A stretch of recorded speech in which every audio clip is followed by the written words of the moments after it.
데살로니가전서 3장 5절.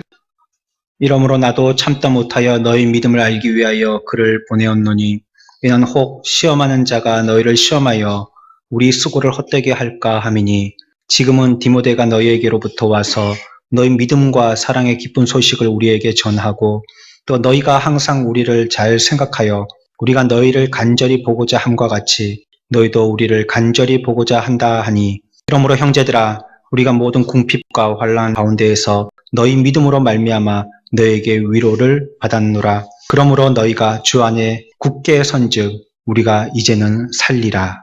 아멘. 여전히 106문이네요. 여섯째 강구로 우리는 무엇을 구합니까? 하나님께서 구하옵소서. 이제는 시험을 당하지 않게 하여 주시고 시험을 당할 때는 우리를 붙드시고 구원하여 주시기를 구합니다. 이 기도는요, 시험을 잘 통과해서 단련받게 하신다는 의미가 있습니다. 야고보 1장 2절에도 보면 내 형제들아 너희가 여러 가지 시험을 당하거든 온전히 기쁘게 여기라. 이는 너희 믿음의 시련이 인내를 만들어내는 줄 너희가 알미라. 인내를 온전히 이루라. 이는 너희로 온전하고 구비하여 조금도 부족함이 없게 하려 함이라 라고 말씀합니다. 그러니까 시험이 오면 그 사람이 단련되어진다고 얘기하는 것입니다. 시험을 통해서 우리들은 강화해지고 굳건해지는 겁니다. 우리 학생들이 평소에 공부를 하긴 하지만요, 어느 때 공부를 하냐면 시험 때 공부를 합니다. 시험 치기 전에 자기들끼리 이제 이렇게 스터디 그룹도 만들고 아니면 누가 이렇게 필기 잘하는 친구였으면 좀 뺏기든지 아니면 그거 놓고 같이 이렇게 정리를 해본다든지 하고 또 아니면 문제집을 그때 또 집중적으로 푼다든지 해서 이렇게 시험을 준비하면서 공부를 하는 게 뭐랄까요? 지금까지 공부한 것 갖다가 정리가 잘 되게 하고 그리고 그때 이제 기억을 한번 되살려 보는 거죠. 그것처럼 우리 영적인 부분에서도 우리가 이런 시험을 만나게 되어지면 우리에게 부족함 없게 하려고 조금 더 부족함이 없게 하려고 하나님의 시험에 대한 이유가 말씀하고 있습니다. 그렇기 때문에 이런 시험을 만날 때 나의 부족한 것들이 채워지는 그러한 기회이기 때문에 이때를 보아서 우리들은 싫어하지 말아야 된다라고 얘기하고 있는 것이죠. 이런 시험을 때를 보고 나의 부족을 채워주는 거니까 기쁘게 여기는 것이 당연하다라고 얘기하는 것입니다. 온전한 인격의 사람으로 만들어지는 것은 참 기분 좋은 일이잖아요. 어떤 사람하고 대화하다 보면 그 사람은 막 이런 위대함이 막 발견되어지죠. 그리고 저건 또 내가 부러운 것도 있고 막 이런 거 보면 나도 저런 사람이 돼보려고 내 나름대로 이렇게 또 애를 써보고 또 저렇게도 노력해보죠. 이제 그렇게 한 사람하고 안 한 사람하고는 차이가 나는 겁니다. 그냥 마냥 세워라 가라 하고 지내는 사람은 자기의 성향을 그대로 갖고 가는 거고 뭔가 발견하고 그 사람의 좋은 점이 나도 부러워서 자꾸 애를 써보는 사람은 잘은 안 되지만 그 부분은 조금이라도 조금씩 이렇게 만들어지는 거죠. 그러면 나중에 지났을 때 그게 이제 자기가 되어졌을 때 자기를 되돌아보면서 내가 이만큼 됐구나 싶어서 뿌듯하고 기분이 좋은 거죠. 자꾸 그런 사람들로 만들어지는 것처럼 시험을 당하여서도 우리가 시험을 통하여서 그리스도의 온전한 인격의 사람으로서 요만큼 또 다듬어지고 또 저만큼 다듬어지고 해서 더 거룩하고 더 온전한 사람으로 만들어져 가는 것에 대해서 시험을 싫어하지 말고 기뻐하라라고 우리들에게 얘기하고 있습니다. 시험에 들지 말게 하옵시고라고 얘기했다 했습니다. 시험은요 여러 가지 면으로 오는데 요인으로 보면 우리의 마음속에 있는 요인 때문에 시험이 오기도 하고요. 또 밖에 있는 것 때문에 시험이 오기도 합니다. 그러니까 안팎의 시험거리들이 있는 것이에요. 야고보서 1장 13절에요. 사람이 시험을 받을 때 내가 하나님께 시험을 받는다 하지 말지니 하나님은 악에게 시험을 받지도 아니하시고 친히 아무도 시험하지 아니하시니라 라고 얘기하고 있습니다. 하나님은 시험하지 않는 분이라는 거 앞에서 말씀드렸습니다. 누구도 시험에 떨어져서 실패되도록 하기 위해서 하나님이 유혹하는 분이 아니시다라고 얘기했어요. 하나님께 시험 받는다라고 얘기하면 안 되는 거예요. 그러니까 자기가 하나님께 시험 받는다라고 얘기하는 그 상태가 이미 무엇인가 시험에 대해서는 좀 꺾인 겁니다. 자기가 그 시험을 넉넉하거나 아니면 비등하게 싸워 나가고 있는 사람은 하나님께 시험 받는다라고는 얘기까지 나가지 않아요. 시험을 받게 되어지면 이런 거 저런 거 이제 외부적인 영향에 대해서 얘기를 하다가 마지막쯤 다 돼가지고는요 자기에게 시험의 결과를 돌리게 됩니다. 자기 자신. 그리고 결국은 그것이 어디에까지 시험에 이른다고요? 최종적으로 사탄 마귀가 넘어뜨리려고 하는 시험의 대상은 누구라고요? 하나님입니다. 하나님이 우리를 지으셨잖아요. 하나님의 형상이 우리 가운데 있잖아요. 마귀는요 자기의 정체를 한꺼번에 탄로내면 아예 사람들이 방어를 할 테니까 그렇게 하지 않고 슬슬 접근시켜서 누구를 먼저 넘어뜨리려면 자기를 넘어뜨려요. 우리 자신을 넘어뜨려요. 나 자신을. 별 볼 거 없는 거 봤지? 너 꼴이 이 정도야. 이렇게 내 자신에 대해서 형편없는 사람이라고 인정하고 그냥 시리에 빠지게 만드는 거예요. 그리고는 누굴 또 넘어뜨리려고 하는 거예요? 하나님을 넘어뜨리려고 하는 겁니다.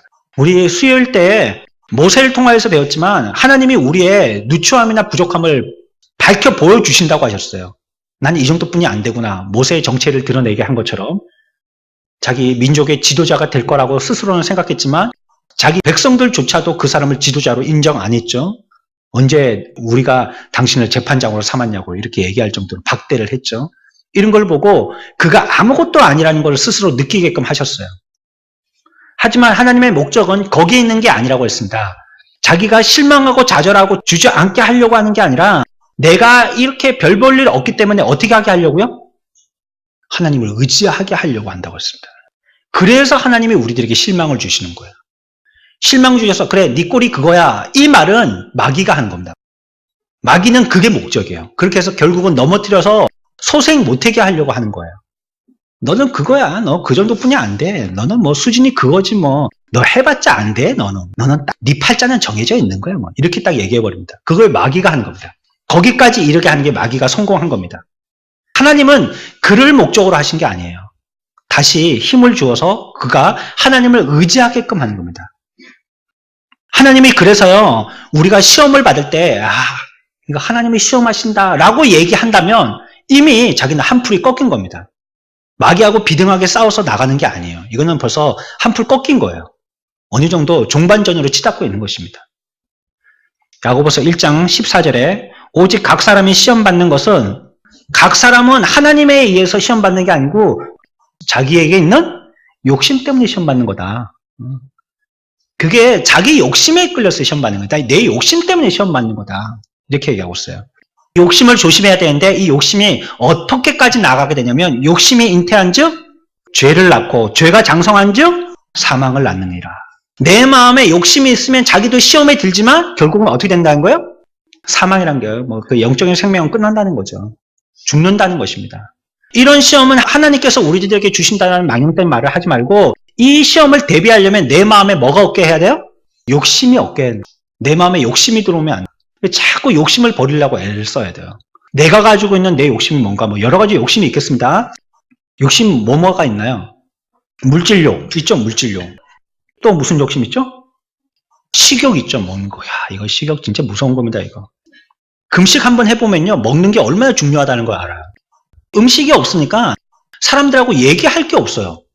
손님이 오셨는데 차라도 한 잔 대접해야지. 아니면 맹물이라도 한 잔 떠나야 되는데 아무것도 없이 얘기하려니까 그거 정말 이상하더라고요. 또 무슨 욕심 있죠? 명예욕 있잖아요. 명예욕. 완장 차는 거 있잖아요. 완장. 내가 이런 사람인데 하는 거 딱 있잖아요. 이런 거. 우리 교회는 지금 찬양대가 가운을 안 입고 있지만 다른 교회 보면 찬양대 가운 같은 거 입고 하잖아요. 그 가운은요. 우리 겉에 있는 사람을 가린다는 뜻이에요. 목사 가운도 마찬가지입니다. 목사 가운도 이상하게 팔에 이렇게 줄 들어가고 이거 자기 학위를 나타내는 거. 그러니까 무슨 신학 박사 이런 거. 그 사람을 가리고 하나님의 대언자로서 그냥 대언하는 사람이라는 모습으로 그냥 가운을 입으면 되는데 그렇지 않고 자꾸만 이렇게 치장한 거 막 그런 걸 입고 나온단 말이에요. 자꾸 자기 드러내고 싶은 거죠. 어디 가서도 감리교회 보면 감독제도라는 게 있어요. 거기는 목사님들 가운데서 지역을 이렇게 몇 등분 해가지고 그 지역에서 감독을 한 명 뽑으시거든요. 그 감독은 장로교에서 치면 노회장보다는 조금 위에고요. 그렇다고 총회장보다는 조금 아래고요. 그런 거예요. 전국에 감독이 몇 분이 계세요. 많지 않고 몇 분이 계신데 그분들은 그 지역의 목사님들의 대표라는 거죠. 감독제가 1년직이거든요. 그러니까 1년 지나면 감독이 아니게 되는 거예요. 그냥 목사님으로 불리고. 근데 한 번 감독이 되면요. 그 이후부터 불릴 때는 계속 감독으로 부르는 거예요. 한번 감독이 되신 분들은. 이런 것도 보면 저는 목사님을 가장 대우해드리는 호칭이 뭘까를 생각해 봤어요. 우리 교회도 교수님이 오셨더랬잖아요. 저 때. 교수님이라고 불러드려야 될지 목사님이라고 불러드려야 될지 뭐라고 불러드리는 게 그분한테 높여드리는 걸까 생각해 봤는데 제 양심으로는 목사님이 제일 좋은 거라고 생각했어요. 그래서 그 목사님이 오셨을 때도 여기 뭐 안양신학대학원의 교수님이시다고 얘기하기보다는 제가 목사님이라고 소개를 했죠, 그때. 그거는 어떤 명예라기보다는 하나님께서 주신 우리에게 직분이니까 사명을 알고 그 직분을 갖다 귀하게 생각한다는 의미에서 그렇게 얘기한 건데, 이제 그것보다 다른 걸 더 드러내려고 하는 이런 명예욕들이 우리들에게 있는 것입니다. 이런 것들 자꾸 우리 속에 있는 이런 욕심들, 또 무슨 욕심 있죠? 지식욕도 있죠. 지식이 이거 끝없는 겁니다. 끝이 없어요. 어느 정도 책도 보다가 놓고 기도하러 가야지 책으로 하려고 그러면 이건 끝도 없는 겁니다. 또 무슨 욕심 있죠? 생애에 대한 욕구 있잖아요. 허우적허우적 되잖아요. 물에서. 물 깊이는 얼마 아니지만 당황하니까 죽을까 싶어서 막 허우적 되잖아요. 구급대가 달려오는 거예요. 헤엄을 치고 나를 살리겠다고. 근데 그 사람을 갖다가 내가 막 누르면서까지 내가 살려고 있는 거예요. 그 사람이 나를 살려주겠다고 오는데 내가 살아야 되겠다 싶으니까 이 사람 막 머리를 갖다 물속에 집어넣고 그 사람을 누르면서 내가 막 숨을 쉬려고 하죠. 이건 내 생애에 대한 욕구죠. 본능이죠. 예전에 그런 거 있을 때잖아요. 6.25 때. 애기를 들쳐업고 막 피난을 가고 있는데 막 비행기 공습이 오니까 뒤에 들쳐있고 있던 애기로 그냥 얼굴 확 탁 가리면서 막 비행기 공습을 가렸다는 뭐 우스개 얘기가 있는 것처럼. 자기 애기를 자기 생명보다 귀하게 생각하지만 이게 생애 욕구죠. 살고 싶은. 그런 마음에 그냥 본능적으로 막 애기를 갖다가 자기 방패를 삼는 거죠. 권력에 대한 욕구도 있죠. 권세에 대한 욕구. 우리나라 사람들은 전부 다 거의 다 이제 정치를 하려고 하죠. 올라가고 나면 제일 많이 올라가고 나서 이제 더 이상 올라갈 데가 없다 싶으면 뭐 사업하고 이렇게 하다가 이제 정치로 나가려고 합니다. 권세의 맛을 한번 보고 싶은 거죠. 그리고 또 어떤 분들은 또 뭐 직장 잘 다니시다가 그냥 그렇게 하고 은퇴하시면 노년에도 그냥 편안하게 쉬실 수 있으실 텐데 그리고 또 목회를 하시는 분이 계시고 그런 거 보면 좀 안타까워요. 좀 하려면 진작에 하셔서 되든지 그래야 되는데 좀 뭐 물론 뭐 나름대로 사명이 있으시면 그건 뭐 그 개인적인 사명이기 때문에 다른 사람들이 뭐라 할 건 없지만 그게 조금 안타까운 게 있어요. 다는 안 그렇겠지만 혹시 그런 게 권세욕이나 그런 게 있어서는 안 되겠죠? 뭐 이렇게 우리들에게 욕심이 있는 거예요. 그러니까 자기가 자존심을 세우려고 하는 이런 욕심이라든지 다른 사람들한테 앉으려고 하는 욕심이라든지 있어 보이려고 하는 욕심이라든지 인정받으려고 하는 욕심이라든지 뭐 우리에게 여러 가지 욕심이 있습니다. 근데 그런 욕심이요 결국은 자기를 얽어매고 결국은 뭐에 빠뜨리게 한다고요? 시험에 빠뜨리게 한다는 것입니다. 욕심이 나를 보호해 주는 것 같지만요 결국은 자기가 거기에 걸려서 자기 빠질 함정 파는 겁니다. 욕심 버리면 바보 멍충 같죠 보니까. 아니 욕심도 없이 저렇게 다 퍼주고 바보 멍충이들처럼 저렇게 사냐고 하지만 그 사람이 지혜로운 사람입니다. 멍하고 뭐 히히 거리고 다니니까 아무 생각도 없는 사람 같지만 그 사람이 정말 똑똑한 사람인 거예요. 우리 마음에 탐심을 물리치도록 계속 애를 써야 됩니다. 그래야지만 시험을 이길 수가 있습니다. 누가복음 22장 31절에 시몬아 보라 사탄이 너희를 밀가부르듯 하려고 요구하였으나 그러나 내가 너를 위하여 내 믿음이 떨어지지 않기를 기도하였노니 너는 돌이킨 후에 내 형제를 굳게 하라 라고 얘기하고 있습니다. 사탄 마귀는 어떻게 해서든지 우리를 시험하려고 한다는 겁니다. 좋으면 좋은 대로 시험하고요. 나쁘면 나쁜 대로 시험하고요. 어떻게든지 우리들은 그 조건을 통하여서 우리들을 역전시키려고 하는 거예요. 마귀는. 어떻게든지 시험을 하려고 하는 겁니다. 좋다고 시험에 안 빠지는 게 아닙니다. 좋아도 시험에 듭니다. 상황이 너무 좋아도요. 장사가 너무 잘 되는 거예요. 막. 눈코 뜰 새가 없어. 다른 데는 힘들고 어렵고 이전에 있던 직원을 그냥 3분의 1이나 막 6개월 만에 다 줄여버리고 매출도 반토막 나고 이러는데 아니 우리 집은 어떻게 된 공정을 막 24시간 돌려도 이거 감당을 못하겠네. 주문이 폭주를 해가지고. 그러면 그 사람이 교회를 나오겠어요? 오늘 또 아까 뭐 점심 먹고 어떤 성도하고 그런 얘기 했지만 내가 돈이 엄청나게 많이 벌어져가지고요. 한 달에 매출이 100억이다. 어마어마한 거죠. 이 사람이 정말 성도로서의 의무를 다하기 위해서 11조를 하려면 얼마 해야 되는 겁니까? 10억 해야 되는 거예요. 10억. 그 손이 떨리는 겁니다. 10억. 어렵게 돈 벌어본 사람은요. 10억이 아니고 단돈 100만 원도 벌벌 떨리는 겁니다. 그게 얼마나 힘들게 버는 건지 알기 때문에. 오히려 적을 때는 말이죠. 내가 뭐 한 달에 매출이 뭐 한 30만 원밖에 안 된다. 그것뿐이 못 번다. 그러면 그냥 뭐 3만 원은 그것도 자기가 번 노력에 비하면 큰 거긴 하지만요. 그래도 뭐 100억에 비하면은 작은 거잖아요. 그거는 했는데 이제 그 수입의 액수가 커지니까 그것 좀 시험이 되는 거예요. 그리고 너무 바빠서 주일도 오전만 드리고 못 지킨다든지 다른 기도회에 못 온다든지 이렇게 됐을 때 얼마든지 있는 거예요. 좋다고 시험이 안 되는 게 아니라는 거죠. 어떻게 해서든지 마귀는요, 우리를 시험에 들게 하려고 이렇게 저렇게 지도 애를 써보는 건다, 머리로. 우리도 믿음 생활 하려고 신앙으로 살려고 노력하듯이 사탄 마귀도 그렇게 한다는 것입니다. 그래서 마귀는 자기 혼자 안 되니까 자기가 성도들을 시험할 수 있도록 해달라고 하나님 앞에 요청한다고 그랬어요. 내가 쟤 좀 시험해도 되겠습니까? 이렇게 요청을 한다고 그랬어요. 주님께서는요, 우리의 믿음이 떨어지지 않도록 하기 위해서 기도하신다라고 얘기하고 있습니다.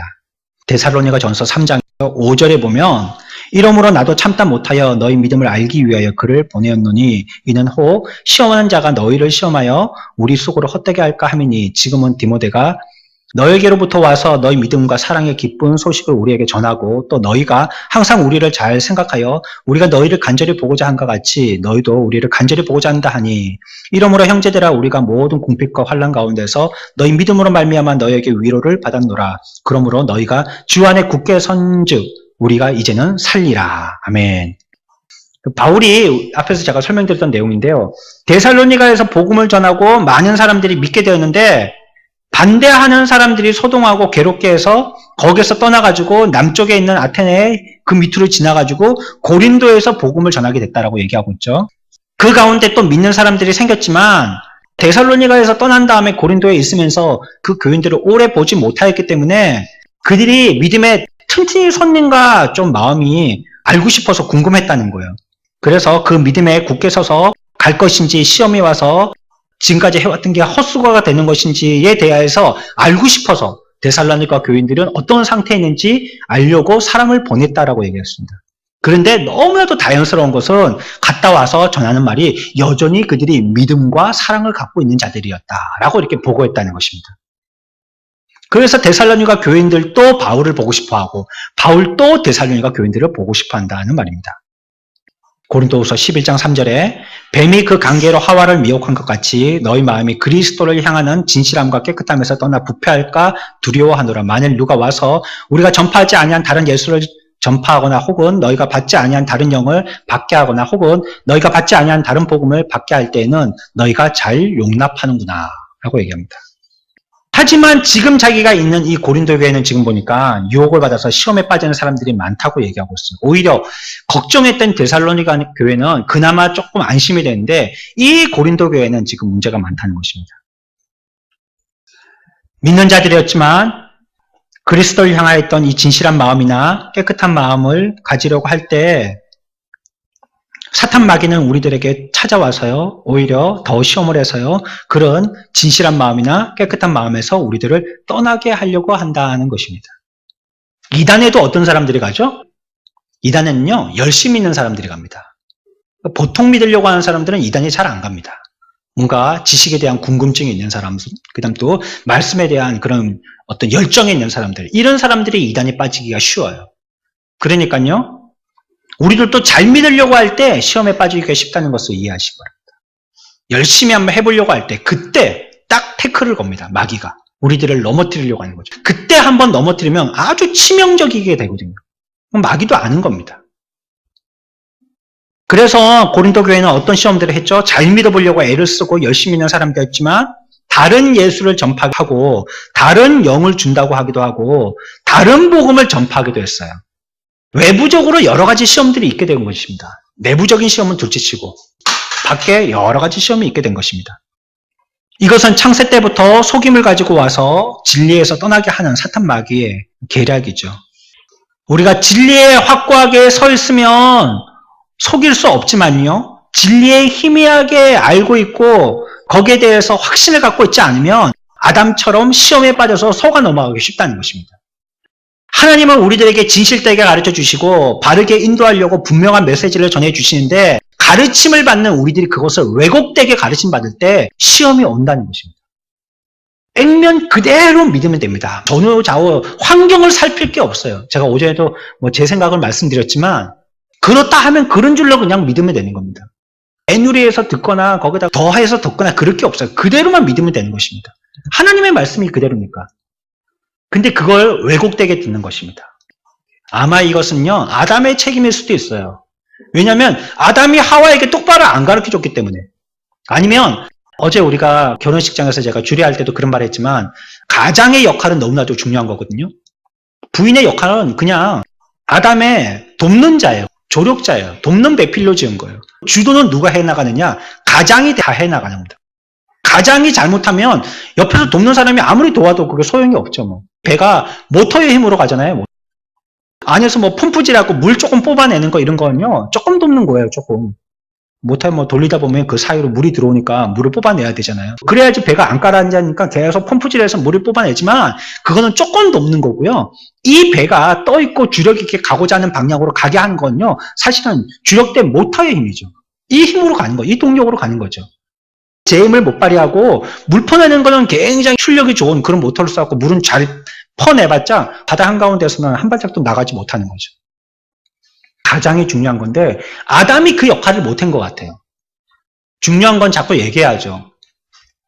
여보 좀 와보시오. 하와가 딱 앉으면 하나님이 뭐라고 했는지 한번 얘기해 보시오. 뭐라 했더라? 얘기해 보시오. 딱 얘기하고 포도를 먹지 말라고 하셨던가? 얘기해 보시오. 그래갖고 이제 분명히 동산 중앙에 있는 선악을 알가는 실과 그거 먹지 말라고 했어. 또 그거 말고 무슨 나무도 있다고 그랬죠? 생명나무도 또 있다고 그랬거든요. 나무가 두 개가 있으니까 헷갈리는 거예요. 그거 말고 이거 선악을 알게 하는 나무 요거 먹지 말라고 한 거죠. 보면은 죽든지 만지면 죽는다고 얘기한 게 아니요. 분명히 먹으면 죽는다고 했어. 기억하시오. 잘 기억하시오. 똑바로 기억하시오. 이렇게 얘기해요. 자꾸. 그럼 부인이 뭐 다음날 또 와서 아침 조회할 때 오시오. 뭐 먹지 말라고 했지? 그러면 또 포도라고 하면 또 포도 한다 또.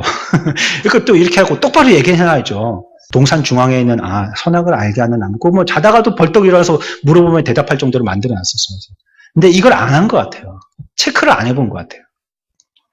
그리고 확인이 안 되는 거예요. 알겠지 하고 확인이 안 된 거예요. 그걸 안 거예요, 사단이. 그래갖고 살살살살 그 틈을 삐죽고 들어와가지고 쓸데없는 소리 하지 않습니까? 성경에는 나와도 있지도 않는 소리를 하지 않습니까? 근데 그걸 갖다가 홀딱 속아 넘어가는 거죠. 희미하게 알고 있으면 안 돼요. 분명하고 확실하게 알아야 됩니다. 정확하게 알고 있어야 됩니다. 성경에는요, 여러분들이 앞뒤, 문맥, 전후, 좌우, 그 다음에 횡간 이런 걸 잘 읽지 않으면 시험 들을 걸들이 굉장히 많습니다. 그거 한 부분만 보면 야 성경에 이런 말도 있어 싶어가지고 시험 들 것도 많아요. 그렇게 부분적으로 봐서는 안 돼요. 전체적으로 다 봐야 되고 설교도 또 전체적으로 다 들어봐야 돼요. 신문 기사 만들 때 보면 자기들이 유리하게 편집을 딱딱딱딱딱 해가지고 그거 이어붙이니까 꼭 한 번에 다 한 말처럼 보여지지만 사실은 보면 딱 그 기자가 하고 싶은 말, 그 말만 인터뷰한 거 딱딱딱딱딱 오래 붙여갖고 그대로 막 신문에 내고 뭐 TV에 내고 그래가지고 문제가 되고 그러잖아요. 우리가 그렇게 짜집게 하면 안 된다는 것이에요. 정확하게 알아야 됩니다. 지금 또 교회에서 복음이 전파되고 진리가 전파될 때 우리가 이런 다른 것들이 섞여 있으면요 이게 시험이 되는 겁니다. 교회 문제가 되는 것입니다. 그러니까 순수한 마음에 순수한 말씀 그대로가 있어야 되는데 그렇지 못할 때 우리는 오늘 뭐 공동회의 할 때 그냥 가벼운 마음으로 했지 않습니까? 뭐 별로 어려움이 없었죠. 여러분들은 뭐 잘 보시고 그다음에 뭐 이해하셨으니까. 어떤 데는요 이거 안 나눠주는 데도 있어요. 안 나눠주기도 해요. 쭉 부르고 마는 데도 있어요. 그리고 또 어떤 사람들은 앉아가지고 한번 그날만 와라 하고 기다리는 사람도 있어요. 칼을 갈고 있는 사람도 있죠. 회의 분위기가요 아주 사나워지는 그런 데도 많습니다. 물론 교회는요 회의하는 곳이 아닙니다. 교회는 민주주의 하는 데가 아니거든요. 모든 사람들이 다 원하기 때문에 해야 된다는 생각은 교회에서는 통용되지 않는 뜻입니다. 물론 그럴 수 있는 것도 있어요. 방법에 있어서는 바꿀 수 있는 거. 어떻게 할 거냐, 뭐 자리를 어떻게 바꿀 거냐, 뭐 메뉴를 어떻게 하고 이런 것도 있지만 진리의 관계에 대해서는 그렇다는 겁니다. 여지가 없죠. 그 뭘 타협할 게 있어요, 진리가. 다른 게 섞여 있으면 안 됩니다. 이런 일들에 대해서는요, 우리를 시험하려고 하는 사탄 마귀를 대적해야 돼요. 그걸 달래거나 같이 짝하거나 그래서는 안 되는 것입니다. 그것이 예수님께서 시험을 물리치시고 마귀를 물리치신 방법입니다. 우리가 알고 있는 것들을 확고하게 하고 흔들리지 않는 것입니다. 베드로전서 5장 8절에 그래서 근신하라 깨어라 너희 대적 마귀가 우는 사자같이 두루다니며 삼킬 자를 찾나니 너희는 믿음을 굳건하게 하여 그를 대적하라. 있는 세상에 있는 너희 형제들도 동일한 고난을 당한 줄을 알미라 라고 얘기하고 있습니다. 여러분, 사자처럼 덤벼든다는 거는요, 겁나게 덤벼든다는 것입니다. 마귀가 우습게 달려들지 않습니다. 겁나게 달려듭니다. 이판사판 치고 달려드는 겁니다. 지도 죽을 힘을 다해서 우리들에게 달려드는 것입니다. 그 굉장히 무섭습니다. 정말로 저놈한테 한번 물렸다 하면 죽겠다 싶을 정도로 달려드는 것이에요. 그러나 그럴 때에 무섭게 달려든다 할지라도 도망치지 말고 믿음에 굳게 서서 뭐 하라고요? 대적하라는 거예요. 같이 싸우라라고 얘기하고 있지 그거를 겁내해가지고 꼬리 빼고 도망치라고 얘기하지 않는다는 거예요. 그 자리에 머물러 서서 대적하라고 얘기하고 있습니다. 우리 속에 있는 탐심이 우리를 시험하기도 하지만요. 우리 밖에서도 시험이 온다는 것을 알아야 됩니다. 그럴 때 진리에 서서 좌우로 미동하지 아니해야만 대적을 물리칠 수가 있는 것입니다. 마귀는 강교하게 시험을 합니다. 공공연하게 시험을 하기도 합니다. 믿음은 죽는다라고 얘기하기도 하고 부인하라고 얘기하기도 하고 겁을 주고 갈 때도 있습니다. 어떨 때는 친구나 가족들을 통하여서 그렇게 시험을 하기도 합니다. 아주 강교하게 나를 위해 주는 척 하면서 나를 시험합니다. 이걸 갖다가 우리는 즉시 알아채리고요. 사단아 물러가라 라고 외쳐야 됩니다. 내 마음이라고 전부 다 나를 위해 주는 게 절대 아닙니다. 우울증 환자들이 마지막에 가서는 뭐라고 그래요? 나 하나 죽으면 세상 끝나겠지. 이 문제가 해결되겠지. 이런 생각들을 한다는 거예요. 이게 하나 죽어서 끝날 문제입니까? 그 사람이 죽는다고 문제가 해결될 게 아니에요. 근데 자기는 하도 공경에 처하게 되니까 그 마음에 마지막에 생각이 드는 거는 나 하나 죽으면 모든 문제가 해결되겠지라고 생각하고 죽는다는 거예요. 그리고 자살한다는 것입니다. 내 마음을 내가 나를 위하는 것 같지만 그 마음을 수용하면 안 돼요. 그래서 내게 위안이 되어지고 정서적으로 조금 안정이 되어지는 것 같고 해소가 되는 것 같고 그런 거짓된 마음, 가짜 마음, 속이는 마음 우리를 갖다가 넘어뜨리려고 하는 마음 그 마음은 짝하면 안 돼요. 변절자, 간첩을 우리나라에 들이는 것과 마찬가지입니다. 가짜 마음이 내 마음에 들어와서 그게 진짜 국민인 양 행사를 하게 되는 겁니다. 그러면 그 나라는 결국은 시간 가면 무너지게 되는 것이죠. 가짜를 빼내야 됩니다. 이런 일이 바로 항상 깨어 있어서요. 하나님의 뜻을 잘 알고 거기에 순종하는 사람만 그렇게 할 수 있는 거예요. 그렇지 못하면 어떤 게 진짜고 어떤 게 가짜인지 구분할 수가 없는 겁니다. 달려든다는 건 뭡니까? 갑자기 온다는 뜻이죠. 무섭게 오고요. 갑자기 옵니다. 그러니까 우리가 깨어있지 못하고 진리에 확신하고 그것으로서 분명히 기초를 받고 있지 못한 사람은 당황하게 되는 것입니다. 정말 이게 뭔가 우리 하와가 받은 시험이 뭘까요? 이라고 객관식으로 조금만 말만 바꿔서 문제를 내면 정확하게 모르는 사람은 이게 뭐지? 선생님들이 시험 내실 때 꼭 그렇게 내잖아요. 하와가 먹은 것은 뭘까요? 이렇게 하면 선악을 알게 하는 과일 이렇게 하고 선악과실, 선과실, 악과실 이렇게 꼭 비슷하게 이렇게 내니까 학생들이 막 헷갈리잖아요. 조금 차이지만 정확하게 모르고 있다는 뜻이거든요. 이런 거에 대해서 분명하게 알고 있으면 갑작스럽게 오든지 겁나게 오더라도 거기에 대해서 별 시험이 안 되는 겁니다. 적이 누군지 알고 있으니까. 그래서 항상 깨어 있으라는 거죠. 왜 우리가 기도하는 거라고요? 기도하는 이유가 뭐라고 그랬죠? 깨어 있기 위해서 기도하는 겁니다. 어두워지지 않기 위해서 기도하는 거예요. 깨어 기도하라라고 얘기하고 있지 않습니까? 그렇게 하지 않으면 어두워진다는 뜻이거든요. 어두워지면 이게 선악을 알게 하는 과실인지 구원을 주시는 과실인지 헷갈려서 모른다는 거예요. 뭘 먹어야 될지 뭘 먹으면 안 되는지 모른다는 겁니다. 일제시대 때도요. 성도들을 변절시키려고 신사참배하라고 지속적으로 술책을 부렸습니다. 강교한 말로 우상이 아니라고 얘기했고 국가에 충성하는 것이라고 얘기했고 또 친구들을 갖다가 그 사람들을 삶아서요. 그 사람들로 오히려 나를 갖다가 회유하게 하기도 했습니다. 오래 버티지 못하고 중간에 신사참배한 사람들도 많이 있었습니다. 이런 일로 인해 시험에 들지 않도록 하기 위해서 우리들은 항상 깨어 있어야 된다는 겁니다. 히브리 4장 15절에 우리에게 있는 대제사장은 우리의 연약함을 동정하지 못하실 리가 아니요 모든 일에 우리와 똑같이 시험을 받으시는 이로되 죄는 없으시니라 라고 얘기하고 있습니다. 우리의 모든 것들을 다 아시는 분이시라는 거예요. 성정, 성질, 인성 이런 거 다 아셔서 어려움을 겪으시고 우리의 연약함을 갖다 잘 아시는 분이시라는 거예요. 하지만 죄는 없으시다. 다 물리치셨고 끝까지 승리하신 분이시기 때문에 그래서 시험 당하는 인생을 꿋꿋하게 도우실 수 있다라고 얘기하는 겁니다. 이런 시험에 들지 않도록 도와줄 수 있는 사람은 없습니다. 아무리 그 사람이 돈 많이 벌고 힘이 있다 할지라도 우리를 그 사람들이 도와줄 수는 없어요. 비슷한 현상을 보거나 상황을 보고 간혹 도움의 말을 해주는 사람은 있지만요. 그러나 죄 짓지 않도록 한다든지 그 죄에서 우리가 빠져나오게 한다든지 이런 일들에 대해서 도울 수 있는 사람들은 없습니다. 아무도 도와주려고도 하지도 않고요. 그래서 시험의 때에 당하게 되면요. 우리 마음 가운데 어떤 마음들이 드냐면요. 외로움이 생겨요. 외로움. 도와줄 사람이 없기 때문에 그래요. 주변에. 도와준다는 얘기가 오히려 나를 더 힘들게 만들기 때문에 그렇습니다. 외로움이 생기죠. 그 사람들은 못 도와줘요. 자기 혼자 해야 되는 겁니다. 최종적으로는 결국. 우리를 동정하시는 대제사장 되시는 예수 그리스도께서 하늘에 계신다는 것입니다. 그분이 우리를 돕는다는 겁니다. 사람은 손이 짧아서 못 도와주고요. 대충 짐작해봤자 그게 헛다리 짚는 경우가 많아요. 우리의 모든 것들을 아시는 대제사장 되시는 예수 그리스도는 우리의 모든 것들을 다 아시고 우리를 위해서 도우신다라고 얘기하고 있는 것입니다. 이런 면에 대해서 주님 앞에 우리가 도우심을 간구해야 된다는 겁니다. 시험에 들면 내가 어떻게 인내하고 버텨나가고 내 힘으로 이것을 극복해나가고 누가 나를 도울 사람이 없는가 또 무슨 책을 보고 극복해나갈까 뭐 어떻게 애를 써볼까 자기에게 자꾸 힘을 기울이면 안 돼요. 자기는 힘을 빼야 돼요. 주님께 맡기는 겁니다. 주님을 의지하는 겁니다. 내 모든 것들을 다 바쳐서 하나님 앞에 주님께서 인도해 주시고 또 구원해 주시도록 대제사장 대신 주님께서 우리의 모든 삶을 다 아신다고 하셨으니까 내게 필요한 것을 공급해서 도와주시도록 주님께 간구하는 것입니다.